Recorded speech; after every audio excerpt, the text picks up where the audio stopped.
Long-awaited follow-up to the Wellington Harbour Curvature Test. I'd planned to test the curvature between Wellington's west coast and Kapiti Island, but I found out that to do it properly I'd have to get up really early to get the right light. After weeks of trying to work up the gumption for an early start, something occurred to me. I remembered a local legend I'd heard a while back but dismissed as nonsense. Rumour has it that on a clear day, with everything in the sky just right, you can see all the way to the South Island, and that's much further and much bigger than wee Kapiti Island. So I decided to take a drive around the Wellington coast with my camera and a couple of lenses to test this legend out. I'm going to show each place I drive to in Google Earth and take a few photos so you know it all checks out. So here we are zooming into Owhiro Bay. First stop, as that's the closest point in Wellington to the South Island that can be accessed with a regular vehicle. And those mountains, I think, are the South Island.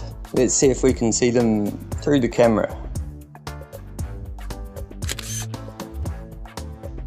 Yeah, that looks to be a mountain over there. And through my telephoto lens, my God, it's the South Island. It's a pretty big mountain, that one. I wonder how far away it is. We'll check that out later. Now off to Island Bay, the west side of Island Bay. Very imaginatively named by the conquering Europeans, who the Māori called Pakeha, which translates roughly to white pigs. Very apt, but I will say this, the Māori did a whole lot better than most indigenous cultures. The dirty Pakeha didn't know what they'd got themselves in for when they came to New Zealand. And I think that's the same mountains over there.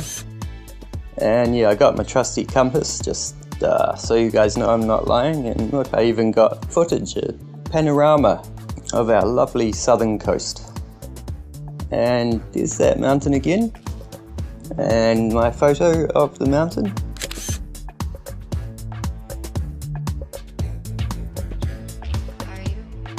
And off we go to the east side of Island Bay. The Māori called that island Tapu Te Ranga, and it's said to be patua, which is kind of like sacred.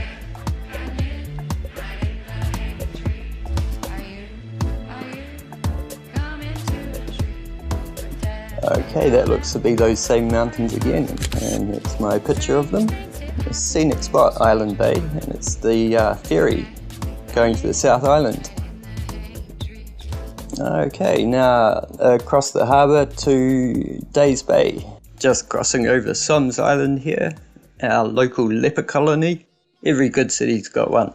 It's got to contain those lepers. Here we are, the Days Bay Wharf. And yep, that looks to be the same mountains behind the peninsula there. And this was completely on purpose, left the camera on just so you guys know that I am actually at the jetty. Completely on purpose. And my trusty compass pointing to that same mountain by the look of it.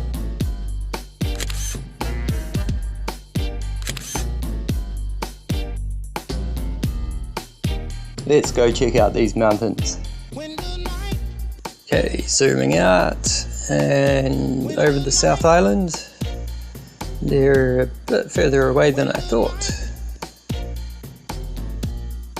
Yeah, that's quite a distance. That's 93 and 81 miles.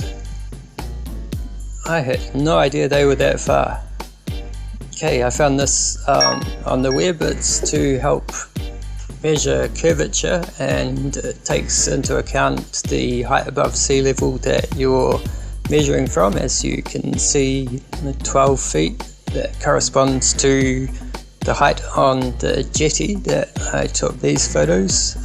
Wow, so from the Days Bay Wharf, Manukau should be obscured up to 1604 metres, so that only leaves 1,000 metres that we should be seeing, but it seems we can see pretty much all the way down to sea level. That's a whole mile which should be obscured by the horizon. I don't think we're seeing that. Let's go back to those first shots we took at Orfido Bay, because one of those has got a perfect profile, missing the mountain to the right a little bit, but we should be able to figure out what's what. Check this out, I'll end the video with this, make up your own mind.